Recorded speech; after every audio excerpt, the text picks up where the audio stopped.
Come to the show. We about to chop it up. Come to the show. We got some things we can talk about. Come to the show. We about to chop it up.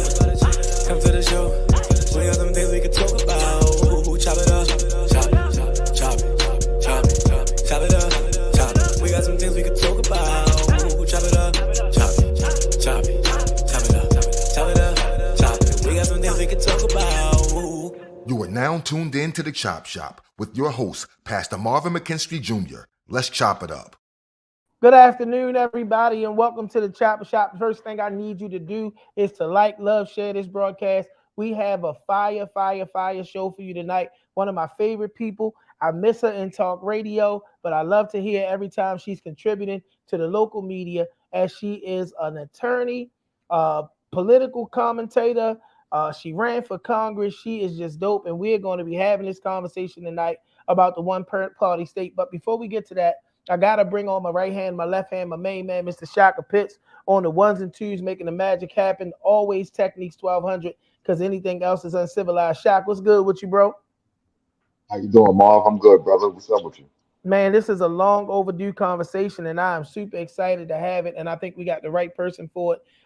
Talking about this one-party thing, man, it's going to be fire tonight. That's what's up. I'm waiting for it, man. I'm here for it, all of it. And always, I got to bring on my co-host. I only got one of them flying with me tonight, but I got the right one, Miss Hot Topic herself. Lady Lisha, what's good with you? Hey, how you doing? Just trying to keep it cool.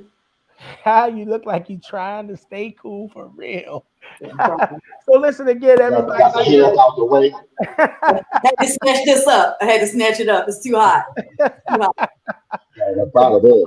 So like I said, I need everybody to like, love, and share the broadcast. This is definitely one you're going to want to hear. We get ready to come into an election cycle, y'all, and education is going to be the most important thing. We do want to send a shout out in her absence to our other co-host, Chelsea, the Thekeptwoman. Chelsea, we know you listening, even though you ain't here with us.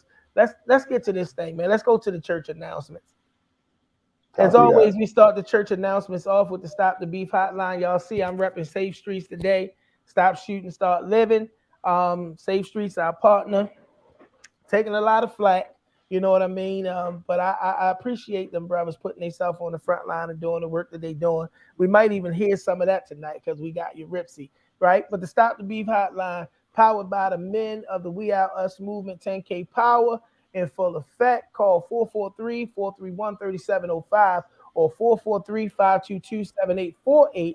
When you make that call, a man is going to answer on the other end, and we do every level of mediation and intervention possible, paying bills, moving people out of harm's way, whatever it takes to preserve life in the city of Baltimore. Walking hand in hand with the Stop the Beef hotline is the Baltimore Peace Agreement. It's been making the rounds, and literally when we go to communities where this thing has been, we're seeing the brothers that have kept their word. It's 10 principles that was put together by brothers who behind the walls, in the street, those that are active, those that used to be, and pretty much in principle, it says even if you got to be out there eating in the streets, you ain't got to die or kill in the street. It's time for us to live, y'all. So if the Baltimore Peace Agreement have not been to your area and you're a pastor, faith leader, community leader, whatever, make that call to the men of the We Out Us movement, and we will come and bring peace with us. All right, y'all, the Mayor's Office of Employment Development. Y'all know that's the other show that I do. We had a replay on today because we were at the War Memorial Building. Yuripzy Morgan Chase, the largest employer in the world. I just learned that today. They are the largest employer in the world. And they came and got your boy and asked me to do this recruitment for these work from home positions. They paying $22 an hour to start. And y'all, we brought the people out today. We had over 50 people come down and interview. We got results on about half of them. Last check, about 26 people were made offers today at the War Memorial. You say, well, I ain't know about that. You got to tune in Thursdays at 2 p.m. to the Employee Baltimore show. Follow my Facebook page. Follow the Mayor's Office of Employment Development Facebook page, because y'all opportunity is in Baltimore. If you're looking for opportunity, we looking for you. So make sure you connect with MOED. Tuesday Tea Talks with my Aunt Donna. Y'all get up to 4603 York Road at 6 p.m. It's just a little $5 donation to get in, but there are big things happening. I'm going to make, you know what, Shock? I think this coming week, My Tuesdays have been packed, but this coming week, I think I'm gonna make an appearance up there. You gonna rock with me, Lady Lisha? We gonna go check out Aunt Donna, take some good pictures with her and all that kind of good stuff. But make sure that you turn in tea and pastries are served and a whole lot of good tea being served. And we ain't just talking about the tea that you sip and drink, y'all. So make sure that you get through there and support Aunt Donna. All right, y'all. That's all we got tonight. I didn't send a whole bunch of stuff over, a whole bunch of information. I do want to shout out my friends, my brothers. We came together this weekend. You know, historically in the city of Baltimore, when I was growing up, there was a quote unquote rivalry between Lexington Terrace and Murphy Homes. Well, we came together last week, all over the weekend. We had a softball game. Then we shifted from the softball game to a party that night, all in the name of peace. Former Mayor Sheila Dixon came out to throw out the first pitch and show her support, y'all. And what we are aiming to do is to show the city of Baltimore how to heal and mend fences. Historically, the reputation was as two housing projects. We were beefing. There were so many of us that came together in the spirit of love. We're going to bring it to every hood that we can bring it to. Want to shout out all my brothers, Hollywood, Tracy, Marvin, and Fat Twan, who were the principals in pulling this thing together. This is what we're going to do next week. We're going to have some pictures and video for you because they still putting it together. But it was a dope time, and I just got to put it out there, y'all. We spanked Murphy Homes. LT, baby, LT for life. We spanked them. They wasn't ready for us on the softball field.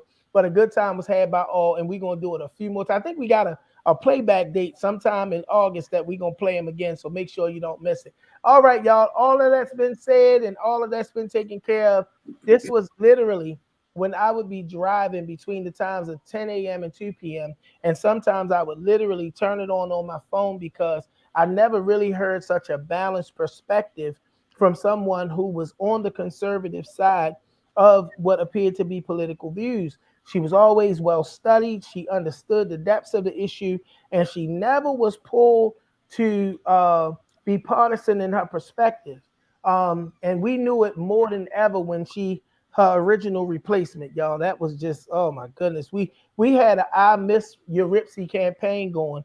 Like I said before, political commentator, you'll see her everywhere. She's now a major part of the Peace Baltimore movement, and she's agreed to come and talk to us tonight about this very important topic as we approach an election season.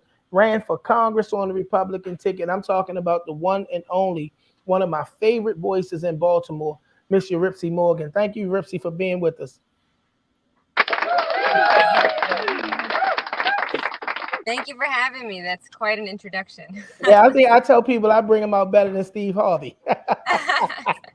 But we are really, really excited. You know, we've had opportunity to kind of sit down and talk offline just about being two caring Baltimoreans and about some of the deeper issues here. And you've come into the places where I always test people to see if you're going to show up where I be, which is normally in the places where most people don't want to come. And you came and you showed that you are really, really about Baltimore. So it's an honor and a privilege to even have you with us tonight and I had this conversation with you because you are one of my favorite voices. I missed the show. You know, TJ doing a great job, but I really, really missed the show.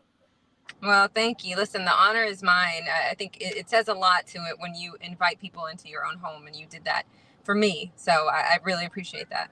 That's awesome. Why don't you tell the people a little bit more about you, who you are, how you've come to this point to where you are really one of the major figures and voices in our, and I wouldn't say just local politics, but in politics at large.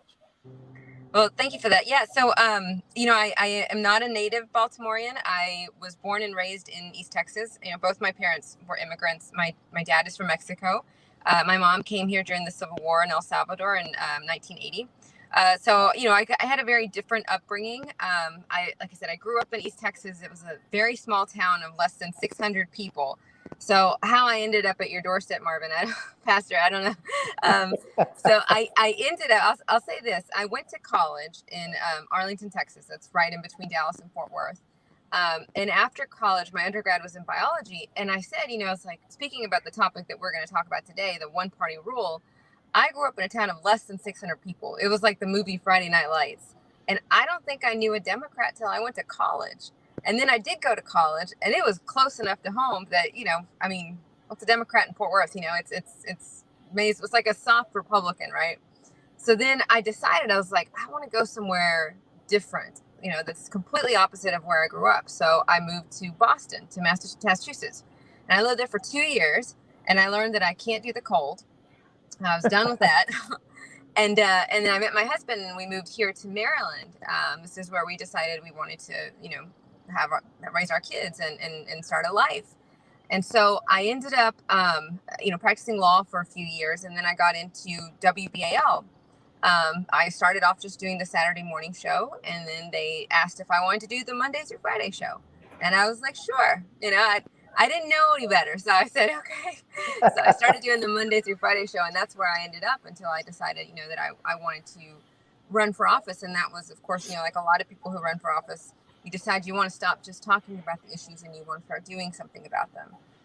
But I will say, during my time on WBAL, one of the things that struck me the most was it is very frustrating to come in on a Monday. Monday is because you get the weekend report about the violence in the city, and just like any member of the media, you have to talk about what is the big story of the day. And on Monday morning, it seemed like more often than not, the big story was the number of homicides or the number of shootings or the ages of the homicide victims. Those were the big stories. And I got more and more frustrated, Pastor, with the fact that, all we could do was talk about it. We couldn't do anything. We couldn't fix any of the problems. And that's why I, came on board with Peace Baltimore, because they are trying to fix some of the problems, on a very high level. And so I appreciate the fact that they're doing that. What's your role with Peace Baltimore? Because we've had Giovanni on, and Giovanni is a person that I consider a friend and a brother. But tell us a little bit more about what your actual role with Peace Baltimore is. Yeah, so just to kind of clarify, Peace Baltimore is the organization that last year got term limits passed, right? So I've come on board as an attorney and as a spokesperson, which is why you see me on TV all the time, because that's what I talk about, or on the radio, because I talk about what we do. And, we've been holding town halls across the 14 council districts and listening to people, and really just kind of, I think it's a little presumptuous to go into a place and say, I'm going to fix your problems without having listened to, well, what are the problems, right? And so that's what we've been trying to do. So my role is as attorney and spokesperson. Awesome. So we want to jump right to the topic tonight. I heard an interview that you were doing on Fox, and the shift of the conversation kind of went to what a lot of people, I don't believe, really look at when they're talking about some of why we have such a consistency in issues in a city like Baltimore. And that's the reality that in the city of Baltimore, it's been under Democratic control for God knows how long, and Black Democratic control for at least the last 50 or 60 years. And then moving beyond that, now there's a Democratic supermajority in the state. And we see what came out of this legislative session. We came out of this session with legislation to regulate legal gun owners, like myself, but none to really deal with illegal guns. And then on the other side of that, while we've seen a rise this year, an uptick in juvenile violence, we've seen legislation that completely cripples. I heard an interview with Ivan Bates the other day talking about how it's the worst piece of legislation he's ever seen in his life that cripples young people. Talk to us a little bit about the history of the one-party city and one-party state when it comes down to Baltimore, and how it impacts a lot of the things that we see. Yeah, so I'll say this, I feel like I can come at this as a little bit of a unique perspective, because like I said, I grew up in a very small town, but it was also East Texas, where like I said, you could go your entire life without meeting a Democrat. And now I think there might be like one or two, but they usually stay pretty hidden. The danger in that, whether it's all Republican or whether it's all Democrat, and I've seen both sides of it now, is the same. The danger is the same, is that you don't have any accountability, right? Most of us like to think that we follow the rules because we're good people. No, we follow the rules because there are consequences. I mean, Pastor, you know this, right? We as human beings inherently need God because we don't know how to act without him, right? We don't behave without him, right? And that's true in life. It's true in politics as well. If you don't have something or somebody who is holding you accountable, then we tend to not be held accountable. We kind of tend to do whatever we want to do. That's really the big danger of having one party rule. So Baltimore, as you said, has been in complete Democrat control for more than 5 decades. Republicans are not even a fly on the wall in Baltimore politics. Like any piece of legislation that you have seen, any policy that you have seen in Baltimore has been Democrats. And even to the point when Governor Hogan, we had a Republican in the state house. Keep in mind, the governor does very, very little in terms of legislation, because if he doesn't have support in the legislature, that's the state senators and the state delegates, he's not getting anything done, and that's a huge problem when you don't have accountability, because then you have all these politicians who can pretty much do things, or like the juvenile justice reform bill that you're talking about that was passed by State Senator Jill Carter, of course, a Democrat right here in Baltimore City, has been called, it truly is one of the worst pieces of legislation for everybody around, right? And there's very little consequence. So, and that's a problem. Yuripzy, I have a question. You keep talking about accountability. Accountability to what? What are we holding? Accountability to what? Yeah. So, for example, if you pass a bad bill, right? If you are a legislator, what are you most afraid of? Your constituents. You're afraid that you won't get reelected. A legislator, a state delegate, a state senator, a mayor, a governor, what they want is to be elected and then to be reelected, because your paycheck depends on it. Your authority, your power depends on it, right? So in this case, if you do a bad job at work, right, you could get fired. You could lose your paycheck. So most of us will try to do a good job at work. When it comes to legislators that don't have accountability, they can pass bad bills. They can pass zero bills. They can, they can be involved in corruption. They can do any of these things. And when there's no accountability, then the people who end up suffering are the people who expect you to go there, do a good job, and work for them. Can we get Jason's comment back up there? Because I think I think one of the problems when we hear this conversation is most people think that it's advocacy for the other party to have the majority or the rule. That's not what this conversation is about. This conversation is about the reality that one party being in rule on one side or the other gives the kind of advantage to that party to really not have to legislate. One of the things I've noticed is in Baltimore, we have a lot of career politicians who don't legislate based on what's best for the people. They legislate what's based on what's best and for years. So when we talk about this, can we kind of speak a little bit more that this is an advocacy for Republicans as it is bringing some insight to what happens when you don't have that balance? No, you're absolutely right. Like the comment that was made, I see it. I'm sorry, but most of the local Republicans have nothing to offer and are bordering on mental. I'm not going to completely disagree or agree with that statement, but because I can tell you, I have seen the extremes on both sides, and there are extreme on both sides. And I can tell you, I've had many conversations with my fellow Republicans, and I've said to them, like, have you heard the Taylor Swift song? It's me, I'm the problem, it's me. Like, that's us, like we are the problem here. People don't like us, and we've got to realize that, right? And I'm fine with that, but that is a separate conversation from, I think people sometimes have this idea that it's either or. Either you must be 100% for Democrats or you must be 100% for Republicans. And that's not the case. Holding your own accountable, right? Holding your own Republicans accountable, holding your own party accountable does not mean that you are going to vote for the other guy, right? Or that you're going to vote for the other party. It just means that you have to be willing to say to your own party. And again, as a Republican, I thought I was going to lose my show, Pastor, during the Trump years because of the number of times I disagreed with that man. There were days where my producer would come in and he'd be like, are you sure you want to go down this path? And we could see, because we look at the you can see the numbers, you can see the people who are listening, you can see the drop, there would be days where he would like, you could see it down to the 15th minute, right?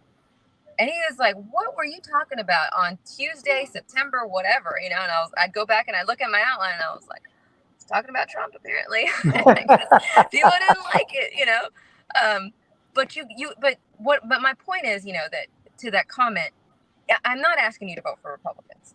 I'm not even asking you to not vote Democrat. It's about holding the people who said that they would do something for you accountable to doing that. So and that was what I wanted to know. So when you said holding them accountable, it's holding them accountable to what's best for the community, what's best for the people. Oh yeah, yes, exactly. If you, like if Pastor McKenstry, if I give you, $20 and I say, hey, can you go get me some donuts? And you come back 5 hours later with no donuts and no $20, I'm going to ask you, like, what happened, right?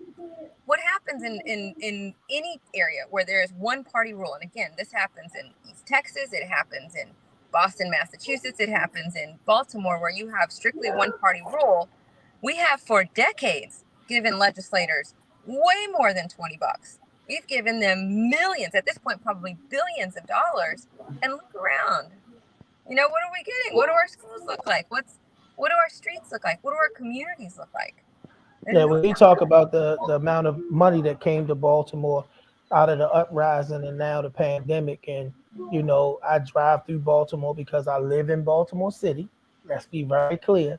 I vote here, live here, and all that sort of thing. You don't see the kind of investment, right, in places where you don't have what's considered to be affluent people, and you have politicians who literally don't go and even campaign in these areas. So when you talk about that lack of accountability, it goes all the way to disinvestment. Can you unpack just how deep the lack of accountability goes into some of what we see structurally here in a city like Baltimore? Yeah, let me just ask you this: what would you do if somebody just handed you $641 million? That's a lot of money, right? So we know during COVID, a lot of everybody got money, right? Like they were handing out money like it was nobody's business. Well, certain cities that were larger, Baltimore City being one of them, got extra money. So in the first round of money, they got money that was supposed to go to COVID, right? So COVID really to buy PPE and to put people back to work, and it had to be used for specific COVID reasons. When they passed the ARP bill, it was the American Rescue Plan. Yeah, American Rescue Plan. Thank you. When they passed that, part of that said we're going to give certain cities money that they can do pretty much whatever they want with. Baltimore City received $641 million. That is a lot of money on top of everything else that they received. And that's money that the mayor can use for basically whatever he wants. Now, if you knew that the city suddenly got $641 million, what would you expect to see different in the city? It's not going to change everything, but it should change a lot. That's an investment that you should be able to see. Where is that money?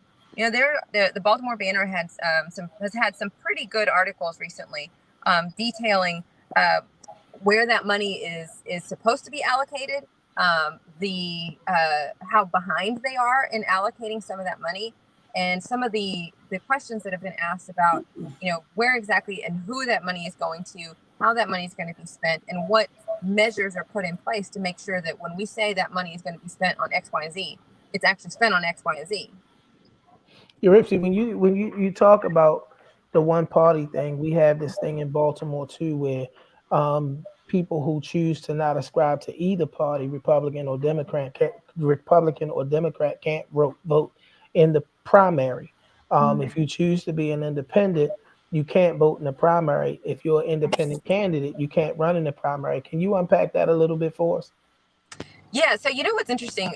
My husband is in this, or he was in this position. He switched last time because I was running as a Republican, so I pulled the wife card and I made him register. I was like, you are going to vote for me in the primary, and that is that. No, he wanted to. But so one thing that people, I think sometimes is interesting is like the political parties are just that. They are political parties, right? So they get to make up their own rules. It's not necessarily a state legislature thing or anything like that. They get to write their own rules. And so in Maryland, there are some states. I think Georgia actually has an open primary system. In Maryland, the state parties have decided they don't want to have an open primary system. Instead, they want to have a closed primary. So you have to join the club if you want to nominate the eventual nominee, right? That can be a problem because as we see, the number of, like, I'll just tell you on the Republican side, I'm not sure what it is on the Democrat side, but on the Republican side, I think we have about 34% of registered Republicans who actually vote in the primary. It's a really small number. And that means that about 34% of registered Republicans are the ones who are picking the nominee. It happens on the national level too, where, you know, in Baltimore, for example, I forget what Mayor Brandon Scott got, but it was not 50% in the primary. Do you recall what the number was, Pastor? I believe it was somewhere in the high 30%. Yeah, so 30% of Baltimore elected the next mayor. Not 50%, not 60%. It was about 30% of, and that's what happens in the closed primary system. But again, that's something that the political parties would have to decide that they wanted to open up. We're on Live with the Chop Shop. We come to you every Thursday at 6 p.m. and we are having a conversation with Yuripzy Morgan. We're talking not just about partisan politics, but just kind of what the one-party system has meant and what it means, because we got an election coming up. And we know, we saw in the last election, we had 26 people come out to run in the Democratic primary. Hey, Shaq, I said I'm going to make a post and banner. Just say, everybody, listen, if you wasn't top 3 last time, stay home. Here's the crazy part, though, about the whole one-party system. This is not even rocket science, bro. This is not even like high science. This is not high level. Where on name one place where a monopoly is what's up. Like this is why we didn't want Walmart coming in taking over mom and pop and all these other things. This is why you want competition. You need the ideas to bounce off. You need the accountability. And I'm gonna say this: I was on the bus this week, and I was on the red, and y'all know how the red give it up. I was on the red, y'all. So you can get anything you want on the red. All types of people, all types of flavor of Baltimore will be on the red. So there was a brother on the red, and he was loud talking, and I'm a profile. The brother, you know, he seemed like he was on the hard stuff. But guess what he said? Man, we need some Republicans in this town, man. These Democrats just doing whatever they want. I'm sitting there looking at him like, yo, I know this brother is on. Like I said, I know what part of the streets he's from, and he's saying that. Come on, yo. You know, this is too blatant, Marv. It's too blatant. One of the interesting things to me, because my brother Jason Rodriguez has been commenting with us tonight. What's up, Jay? He's my guy. And Jason is a big advocate, right? He's a big advocate for things in and around Baltimore when, you know, they didn't want to fly the plane. That was one of the things that his voice really was present on. And my thing is this, as a person who is active, and Jay, you here, you can type for yourself. I don't want to question your motives. What is the defense for partisanship, right? Or for the Democratic Party, for somebody who says that they're an advocate and see what the one party rule has done to a city like Baltimore? What's the defense for that? Because what we're talking about, again, is not a shift to being a Republican, but being able to have some balance, which creates competition, and that competition leading to accountability. So, Jay, I want you to get in the comments, and I want you to, because we haven't seen anybody fare well, Republican or independent. Yeah. Not even close. You know, Pastor, I think another good example of the monopoly that Mr. Pitts was just talking about is BGE. You know, we don't have another option. You basically just have BGE. You know, which is why they're able to do a lot of things that they're able to do, because so you don't want their gas meter outside. Guess what they're going to do? They're going to shut off your gas. You know, that's the type of monopoly that leads to people, you know, not being able to cook in their own home. And that's, you know, that's one example with one company. But I think where we get kind of mixed up is that a lot of times people think that when you're asking for accountability, you're saying, oh, well, let's look at the Republicans, which again, you know, as a Republican, sure. I will tell you though, just completely honest, you know, the last 6 years have been tough. You know, I grew up with the Ronald Reagan Republican. You know, that was my version of the Republican Party. Who pulled a lot of Democrats. Do what? He pulled a lot of Democrats. They coined a whole phrase called the Reagan Democrats that I think stand today. And we heard that term a lot when we looked at Larry Hogan. Yeah. Yeah, I mean, I guess it's been 8 years now almost since Donald Trump came on scene, and it's been tough. You know, like I said, I thought I was gonna lose my radio show a couple times. And so I'm not. It's not an either or between the Republican Party, right, and the Democrat Party. I know technically that's on the ballot, but what I'm saying is holding the Democratic Party accountable does not require you to not be a Democrat. It just means that you need to be an active Democrat who sets expectations, and if they don't meet those expectations, then try again. So again, so Jason, so Jason's saying what I'm thinking. He says we need more independence, but if the independents can't get in the beginning of the process, right? If they can't even get in the game, how can you say I'm independent? So for instance, if I want to get in and I'm independent, I'm like, so what I got to do, run as a Republican on the low, just because I know damn well I can't get in on the Democratic side, and I can't get in as an independent. So it's like you're almost forcing people to sort of work the system or try to. It's I don't know. It seems weird, but yeah, what do you do when you need more independence? You can't It's get popularity, though. It's about popularity. It's a popularity contest. And when you consider the people and how we vote as a Baltimore City resident that has very little, I have a little bit more insight now, but that has very little information on these candidates, you vote based off of the signage that rings in your brain. So, I mean, you vote off of the names that you've seen in the past that has been familiar. It's the Conway rule. We call it the Conway rule. So it's not. Let me ask you this, because that's very valid. That's very valid what you're saying, Lisha. How much do you think a person who may want to run for office in this town may be driven by the idea that if I don't run in one party or the other, or if I don't run specifically in this case on the Democratic Party, because I know some people that completely disagree, but last election they ran as Democrats because they didn't think that people would take them serious. I know Republicans that ran as Democrats, and y'all ain't gonna say nothing. I'll call your name if you mess with me. But they ran on the Democratic side because they felt like if they would have actually come out and say, hey, I'm a Republican. And what we've seen moreover is we've seen Black conservatives in Baltimore who run as independents. How much of that do you think is the idea that if I'm not a Democrat, people are not even gonna take me serious in this town? I mean, I think it's a huge part of it. You know, one thing that you find about elections is that people tend to vote by what they remember, right? It's the same as advertising. You know, there's a reason that there's so much money in marketing. There's a reason that, you know, that all of these Walmart and you know, Burger King and McDonald's, that they spend so much money on advertising. It's just because when you get hungry, they want you to think of, oh, McDonald's, that sounds good, right?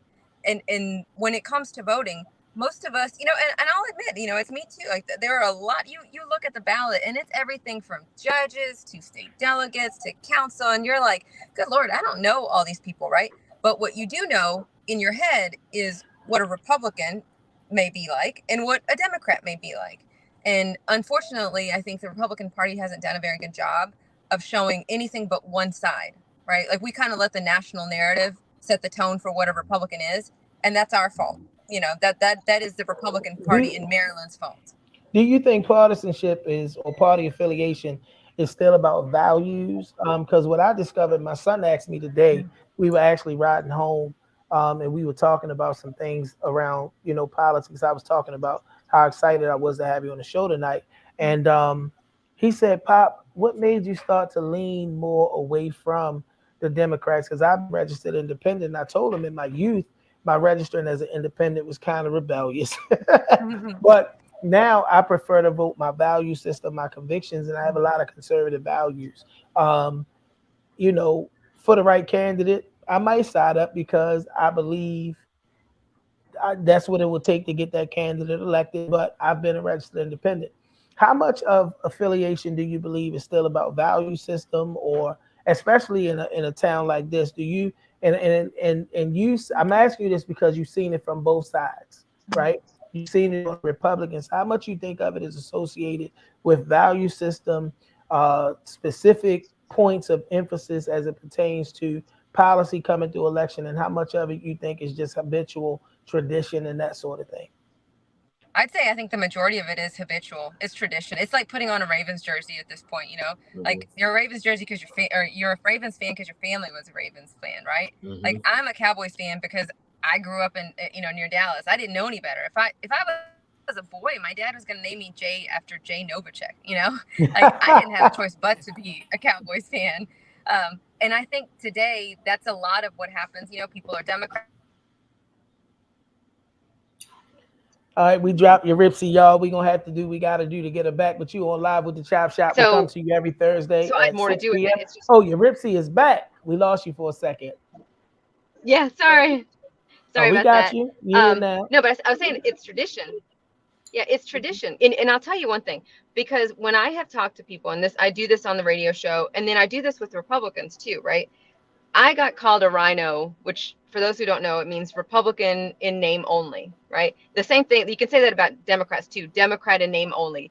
It's a not nice word that you say to people who are in your party, that you say, you're not real. You're not a real Republican, right? What's funny about that though, is I always ask people, I was like, okay, you want to call me a rhino. What does the Republican Party stand for, right? Limited government, family values, all these sorts of things. And then you start saying that to them and they're like, well, I was just here for Trump. Like, okay, well, it sounds to me like I'm not the rhino, like I feel, and when you talk to people as well, like I've had conversations with Democrats as well, like, well, I always vote Democrat. I am a Democrat. Republicans are crazy. Why would I ever vote against? And then we start talking about values. Well, do you believe in this? Do you believe in that? And they're, no, of course not. No, not at all. And it's like, well, I don't know if you really, like I'm not going to tell you you're not a Democrat, but I am going to tell you that your values do not align with what the current Democratic Party is.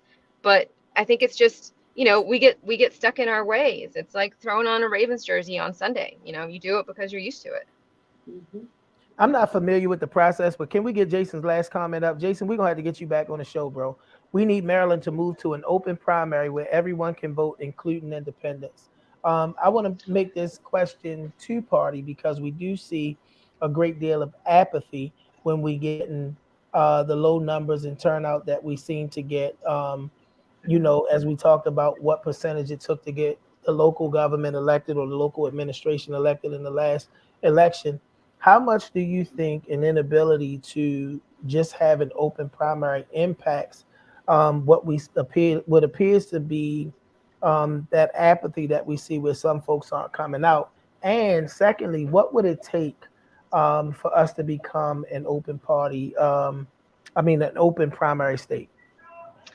Yeah, so I think on the Republican side, at least, the last time that we had an open primary was when Governor Ehrlich was nominated. And I don't recall what the reasoning was. I've heard behind closed doors that it was a bit of a strategy on Ehrlich's part to say, we want the Republican Party to have an open primary. So if it's something that you want to happen on the Democrat side, you got to talk to the Democratic state chair, I believe. Oh, it's regulated by either party? It's regulated by either party. So wow, I didn't know that. Yeah, that's what I'm. Yeah, like you can choose it, again. It's so. What's interesting is like state elections for the most part are state business. The feds aren't going to regulate how that works. There are certain things in the Constitution, like the choosing of senators and things like that are regulated by the feds. Everything else is regulated by the state. And then when it comes to the party system, it's regulated by the party. It depends on each state, right, how they choose to do it. But in Maryland, I believe the Republican Party could decide if we wanted to have an open primary, and that would allow independents. Each party sets its own rules for how they want to nominate their person, right? Their nominee. So I think you'd have to go in, like I said, in the Republican Party, I think we'd go to our state chairperson. In the Democratic Party, I would assume it's the same, although I'm not clear. But whoever sets the rules for how Democrats nominate in the state of Maryland, that's who you'd talk to. Let me ask you this question, and I'm sure you would be the perfect person to answer this question. We saw Dan Cox, who I actually got to meet, and I think he's a really nice guy, but he had so many ties and links to Trump.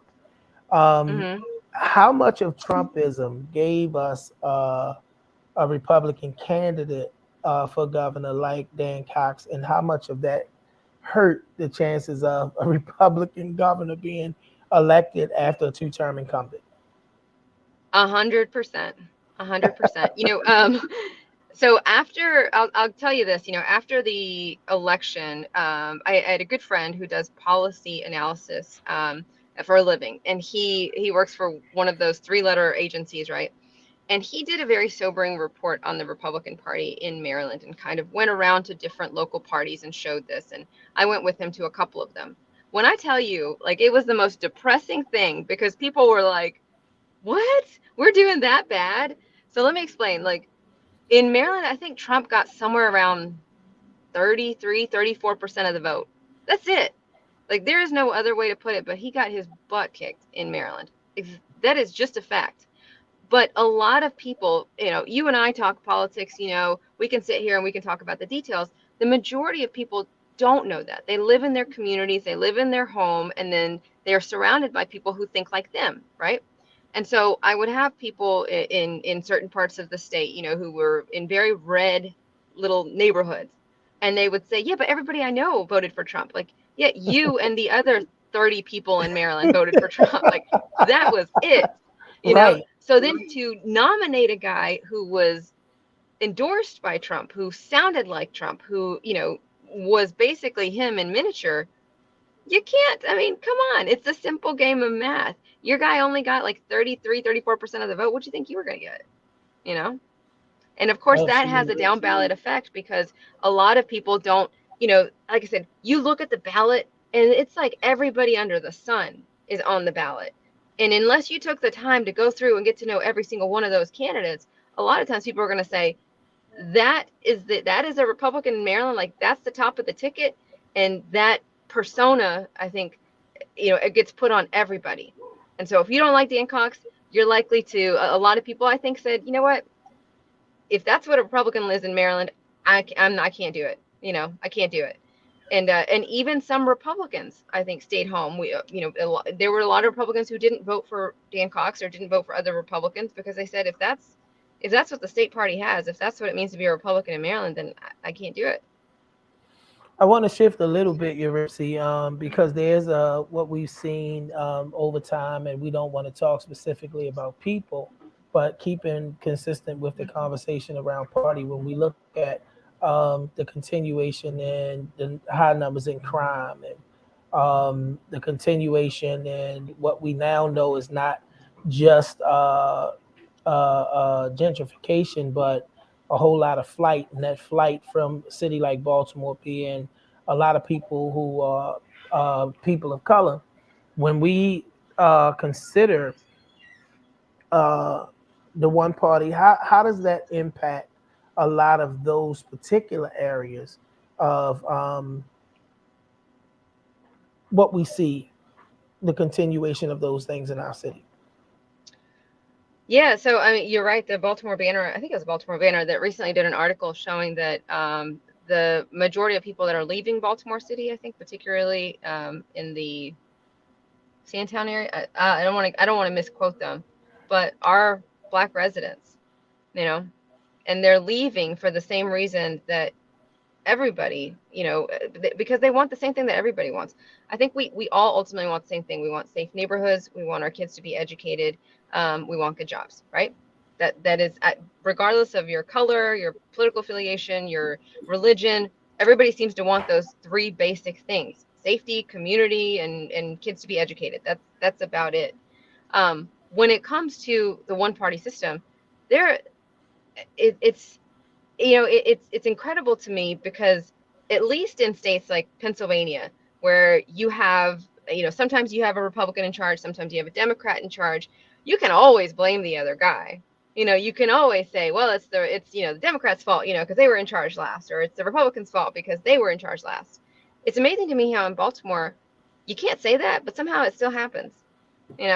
Somehow it's never the fault of the people who are in charge and make the bad decisions that end up creating these situations that make it unlivable for people. And it's like we don't want to stop and say, wait, who was in charge when this bad decision was made, and are they still in charge?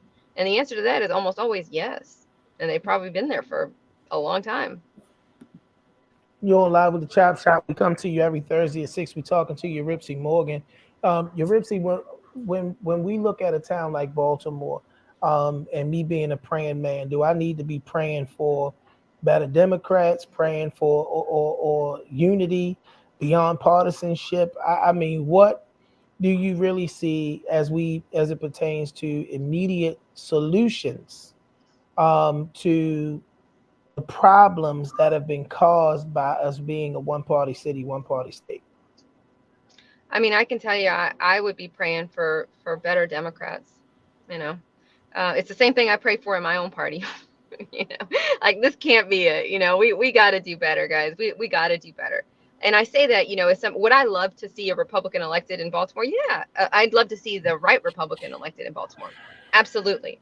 But when it comes to the reality, there are some districts where I think there may not be more than like 2,000 Republicans in the entire council district. You know, I've looked at the stats. Like it can be skewed up to, you know, 70-80% Democrat. So the likelihood that you're going to get a Republican is very unlikely under the current situation, right? But sometimes it's just about holding each other accountable. And it's easier in a city like Baltimore to hold Democrats accountable because they're the only ones in charge. But if people would realize how much power they have in their vote, you know, a lot of these council districts are won by a handful of votes. I'm talking several thousand votes. That's it. It's not, you know, 80,000 votes or 100,000 votes. You're talking about just a couple thousand votes. That means that everybody who goes in there and you know, pulls a lever or circles that bubble for that one candidate, you are giving up so much power to that one person. And if the only time that you pay attention to what they're doing is when you go vote for them in office, I mean, like, you have all the power. You could to this day say, no, I'm not going to vote for you. And guess what? They're out of a job. That's incredible power, especially in a city like Baltimore where so few people actually vote. You know, I would start with, you know, praying that people wake up to how much power they have. I believe, because for me, you know, my prayer consistently outside of better options or better candidates has been pretty much that we would have a more educated voter base and that voting habits amongst people would change. I remember taking my grandmother to the polls, her and my grandfather, and my grandfather and my grandmother would literally vote just according to who they knew. And you know, when I watched my grandmother, and y'all know I'm gonna keep it a stack on a chop shop. When I watched my grandmother vote for Kwesi Onfume after Elijah Cummings died, it made me ask. I said, "Ma, oh, I remember Kwesi. This man been out of politics for 20 years at that time, and I don't know. Did anybody know where he was while he was gone? But just to see those kinds of things happening habitually when it comes down to it." What do you think it takes, whether it be Democrat, whether it be Republican, whether it be whoever, to bring people to a place to where we have a more informed and educated voter base? And I'm saying that because one of those town halls was at my church. I believe it was the first one. And I believe voter education is going to be a huge part of bringing about some immediate change. What do you think it's going to take to actually see that turn into something that helps us? Well, I think there's the short term and the long term, right? So in the long term, we do need a lot more, like I'd say, like in-depth voter education, and some of this starts in our schools, right? There are a lot of people who, and this goes to me as well. Until I got to WBAL, you know, I didn't quite pay attention so much to how local government works and who makes what decisions. It's easy to blame a boogeyman who doesn't exist if people don't know who's actually in control of making those decisions, right? Like some of the housing policies in Baltimore City, you know, it's easy to say, well, it's their fault. They're the ones that did this to you. They're the ones that are keeping you, you know, in this situation. When in reality, it's like, no, Baltimore City is its own jurisdiction, and the politicians are the ones who make the decisions in Baltimore City. So there's no blaming anybody else, right? But that's a bit of a long-term solution where you have to like kind of go in and educate people and, you know, explain the process, and it's not the most sexy thing, you know, and a lot of times people are busy and they've got stuff to do, but it is necessary. And I think it's something that does start in schools and starts in our communities, in our neighborhoods, in our churches, in our, you know, organizations where people gather to talk, right? But the other short-term effect the other short-term solution, I think, is there's got to be a campaign for people to realize, especially in Baltimore, that some of the problems that people in Baltimore deal with are not normal. They are not, you do not have to put up with that. But again, that takes people realizing, having pride in themselves, right? And that's something that always broke my heart, about Baltimore, that I don't think Baltimore itself has realized the potential of Baltimore. It's like an abuse victim that has been abused for so long that at the end of it, I think people have come to expect some of these things. Like, for example, I'll just give you a really basic example. The trash pickup. Today is Thursday. Tomorrow is Friday. My trash and recycling get picked up like clockwork. I can tell you right now, my husband is probably, he's probably out putting the trash. It's almost 7 o'clock. So he's probably out putting the trash and the recycling, because if he doesn't do it on Thursday, they come so early on Friday that by the time we wake up, it could already be gone. You know what I mean? But I say that because it is so routine. We don't even think about it, other than you got to make sure on Thursday you get your stuff out there, right? The number of people in Baltimore who have, they're overflow. I'm looking at City Hall right now. There's overflowing trash right now. City Hall, right? The number of people who have to live without basic services that are required in the city charter. And then people are basically made to feel like, well, this is normal. This is how it is. No, it's not. It's not how it is. If you drive 30 minutes down the road, you are living in a totally different situation. But I think once the people of Baltimore realize their potential, not just of the city, but of themselves, and set a higher expectation, then you're going to have a short-term turnaround where all of a sudden they're saying, wait, I don't deserve to live like this. I deserve to live better. And who has been in charge, and who created this mess? That will create a sharp short-term turnaround. Yuripzy, what's on the horizon as we closing out today for peace, for Yuripzy, for, what's on the horizon? Well, we got a lot. Actually, Giovanni and I were here right before I came on with you guys. I was out here at City Hall, so we know they're having a hearing right now on the shooting in Brooklyn Park, in Brooklyn Homes. So I'm going to hop back in there and see how they're doing. But we're going to continue our tour of the city, our listening tour.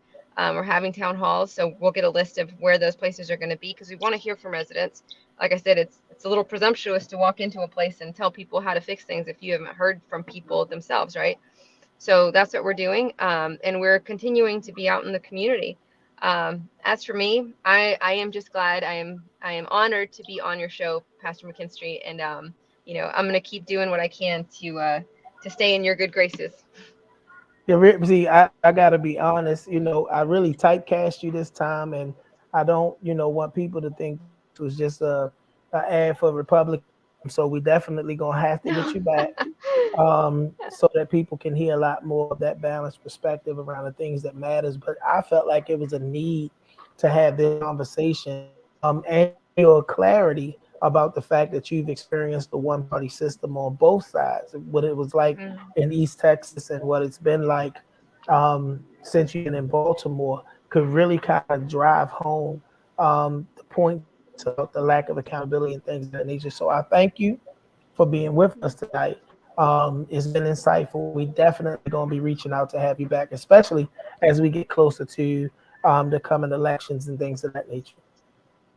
Well, thank you. Thank you for having me, and I look forward to it. Awesome. Give my love to your husband. Ladies and gentlemen, Yuripzy Morgan. So we ain't going to be getting a little bit more of your voice no time soon. So come back to Not at the moment. Not at the moment. I'll just call in when I can. All right. Well, you can be a regular on here for all we can, because we love to hear from you. Thank you so much, Yuripzy Morgan, y'all. We excited that she came on with us tonight. And I want to, of course, thank Lady Lisha for being here, Miss Hot Topic, Miss Hot Take herself. My right hand, my left hand, my main man, Mr. Shaka Pitts, who's always making the magic happen and being a critical voice on the show. Y'all, it's important that we be informed, that we be educated, that we have some principles, that we vote with some passion and conviction. And I tell people all the time, you see me going hard in these streets. You see me out here.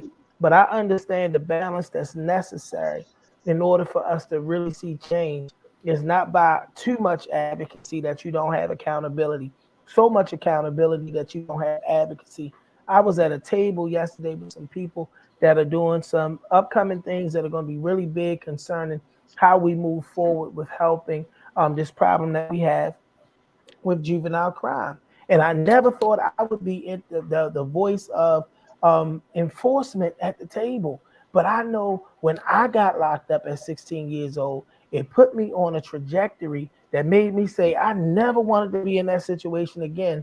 Hence, change my life and move in another direction, y'all.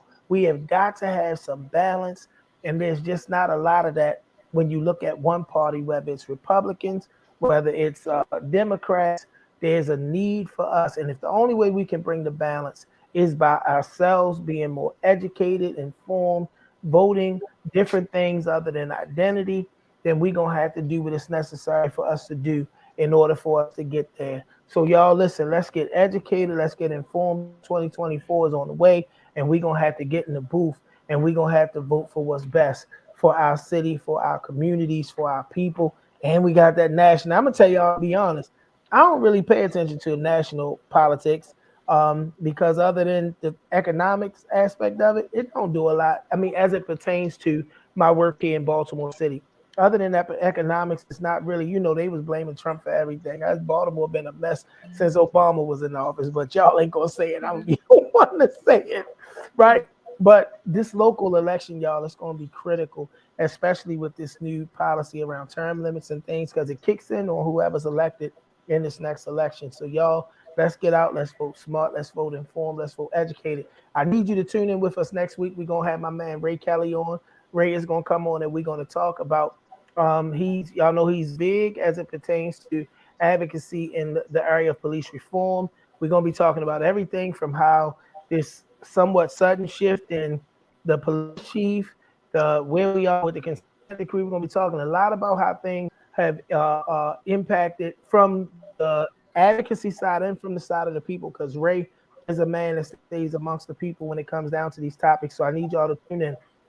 As I always say, trust God, trust in the Lord with all your heart, lean not to your own understanding, and all your ways acknowledge him, and he will direct your path. Be the change you want to see. If you want to see something change, don't evacuate Baltimore, don't move somewhere else.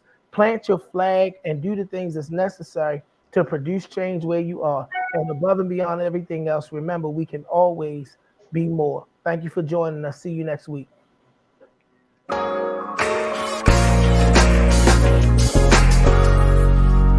I can be more. There's nothing that I can't achieve if I just believe. You can be more. You can make every dream a reality. We can be more. Be more, be more. Yeah. I can be more. I wake up every day and try to be more. I pray I be more. It's easy to achieve anything you believe. Like hold your head high. Girl, you got a reason to breathe. I see a rare mind. Boy, you got a reason to dream. Let's take flight. Give the children a reason to see redemption. We grow up in the jacks where it's evil and wicked. Where the people with success don't want to send you a visit. But we still finna make this life worth living. Now throw your hands to the sky if you feel it. Hey, throw your hands to the sky if you the realest. You got a vision. Let's put them pistols away and make sure the OGs keep the community safe. In the world where the ladies crying, the babies dying, I think we can create that space to make a way for the ladies to ride and make baby giants. Be more, believe, less play. I'm so in love with life. There's nothing that I Little. can't